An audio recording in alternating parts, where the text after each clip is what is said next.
तब महादेव ने बड़ा सुंदर उपदेश दिया है ब्रह्मा जी को और भगवान श्री हरि को कि देखिए, श्रवण मनन स्मरण ध्यान में यदि मन नहीं लग रहा है तो बोले कि मेरे लिंग की पूजा करने से सब कुछ मिल जाता है। सुंदर विशाल भगवान ने संपदा दी है तो मंदिर बनवाना चाहिए, विशाल मंदिर, और उस मंदिर में फिर नर्मदेश्वर, स्फटिकेश्वर, पारेश्वर जैसा वैभव हो उसी के अनुसार सुंदर शिवलिंग स्थापित करना चाहिए और फिर महादेव का महाराजोपचार से पूजन अर्चन करना चाहिए। और जब शिवरात्रि पर्व आए तो शिवरात्रि पर्व को बड़े धूमधाम के साथ, क्योंकि इस दिन ही महादेव निराकार रूप में परिणित हुए थे, शिवलिंग के रूप में परिणित हुए थे, और शिवलिंग में महादेव की छवि का दर्शन करना चाहिए। जो जलहरी है वो साक्षात जगदम्बा है और जो लिंग है वो साक्षात महादेव का ही रूप है। कुछ अज्ञानी लोग अल्पज्ञता के कारण भगवान शिव के इस निराकार विग्रह को दूषित रूप से स्वीकार करते हैं, पर यह उनकी अज्ञानता ही कही जाएगी। महादेवता ने प्रसन्न होकर के मंत्र जप करते हुए शिव पूजन का विधान बताया है। लिंग की प्रतिष्ठा कैसे करनी चाहिए, पूजन कैसे करना चाहिए महाराज। तो यहाँ पर गंगा के तट पर ऋषियों को श्री सूत जी बता रहे हैं और महादेव भगवान नारायण को और ब्रह्मदेव को बता रहे हैं। किसी पवित्र स्थान में जहां भोले बाबा बैठ जाते हैं वह स्थान तीर्थ बन जाता है, ये ध्यान रखना।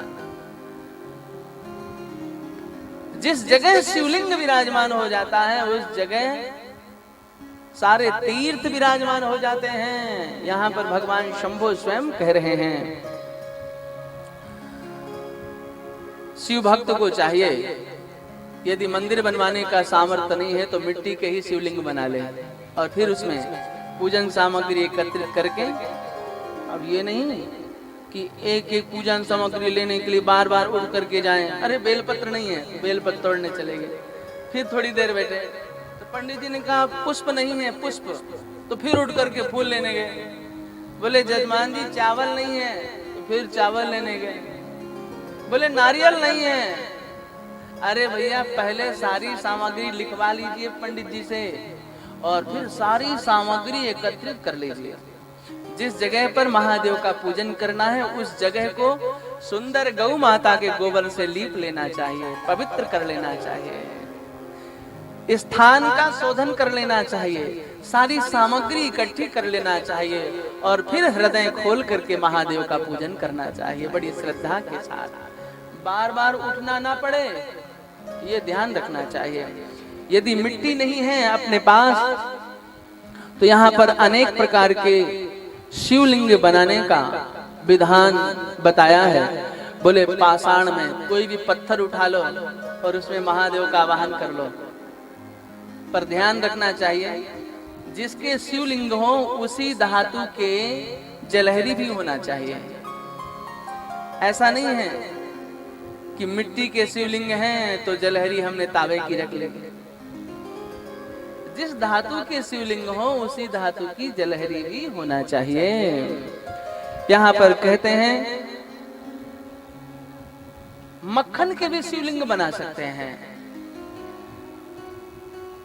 गुड़ के भी शिवलिंग बना सकते हैं। एक गुड़ की भेली को रख लो ऊपर और एक को कूट करके जलहरी बना दो और बस कुछ नहीं मिल रहा तो बस गुड़ में ही शिव जी का ध्यान करके बुलाइए, आइए महादेव हमारी पूजा को स्वीकार कर लीजिए। भगवान शिव के ऐसे ऐसे भक्त होते हैं भगवत प्रेमियों जो शिवलिंग को सदैव अपने शरीर से अटैचमेंट रखते हैं, शिवलिंग की माला धारण करके रखते हैं। शिव पूजन के बिना उन्हें चैन नहीं मिलता, उन्हें नींद नहीं आती, उन्हें भूख प्यास नहीं लगती। पहले भगवान शंकर का पूजन करेंगे, इसके बाद दुनिया के सारे कार्य करेंगे। आज हम लोग परेशान क्यों हो रहे हैं, दुखी क्यों हो रहे हैं? भगवान के कार्य को पीछे कर दिया है और सांसारिक कार्यों को पहले कर दिया है। भगवान के कार्य को आगे करके, भगवान को आगे करके चलेंगे तो हर मार्ग में हमें सफलता मिलेगी, हर तरह से हमारे जीवन में प्रसन्नता प्राप्त होगी। महाराज यहाँ पर बताया है कि विधान से जो पूजा करता है विधि से, उसे पूर्ण फल की प्राप्ति होती है।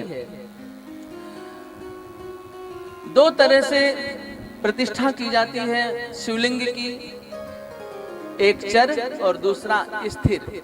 यदि मंदिर आपने बनवाया है तो स्थिर शिवलिंग की प्राण प्रतिष्ठा कीजिए, फिर उनको लेकर कहीं जा नहीं सकते हैं।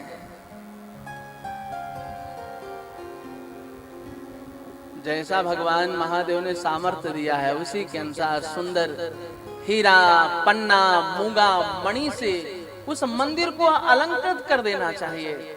और महादेव का शिवलिंग जिस जगह पर स्थापित हो उसके नीचे अनेक प्रकार के रत्न, पंच रत्न, सोना, चांदी, तांबा, पीतल आदि स्थापित करना चाहिए। तीर्थों की मिट्टी, गौशाला की, घोड़ेशाला की, हाथीशाला की 7 प्रकार की मिट्टियां एकत्रित करके वहां पर स्थापित करना चाहिए। महाराज देखिए, जो चरलिंग है उसको हम कहीं भी ले जा सकते हैं, पर चरलिंग 4 अंगुल से ज्यादा नहीं होना चाहिए। घर के अंदर जो शिवलिंग विराजमान है उसे 4 अंगुल से ज्यादा नहीं होना चाहिए। और मंदिर में यदि विराजमान कर रहे हैं तो 12 अंगुल से छोटा नहीं होना चाहिए। 12 अंगुल से बड़ा आप जितना कर सकते हैं तो कर लीजिए। जितना बड़ा शिवलिंग होता है उतना ही फल प्रदान करने वाला होता है। महाराज यदि शिवलिंग कहीं भी नहीं मिल रहा है हमें पूजन करने के लिए, तो किसी भी वृक्ष में महादेव का दर्शन करते हुए और उसी वृक्ष में शिव जी का पूजन कर लेना चाहिए। फूल में, फूल के शिवलिंग बना करके, बहुत सारे पुष्प इकट्ठा कर लिया जाए और उनका शिवलिंग बना करके, पुष्पों का शिवलिंग बना करके पूजन करने का विशेष महात्म्य बताया है। और देखो, सामग्री में कंजूसी नहीं करना चाहिए, अधिक से अधिक सामग्री महादेव के पूजन में रखना चाहिए। और भोग लगाने में तो बिल्कुल भी कंजूसी मत करो। भगवान ने सामर्थ्य दिया है तो 56 भोग महादेव के चरणों में अर्पण करना चाहिए, और नहीं तो अपने वैभव के अनुसार, दिखावे में नहीं पड़ना चाहिए। जैसा महादेव ने दिया है उसी के आधार पर महादेव की उपासना करनी चाहिए। बोलिए ओमकारेश्वर महादेव की जय।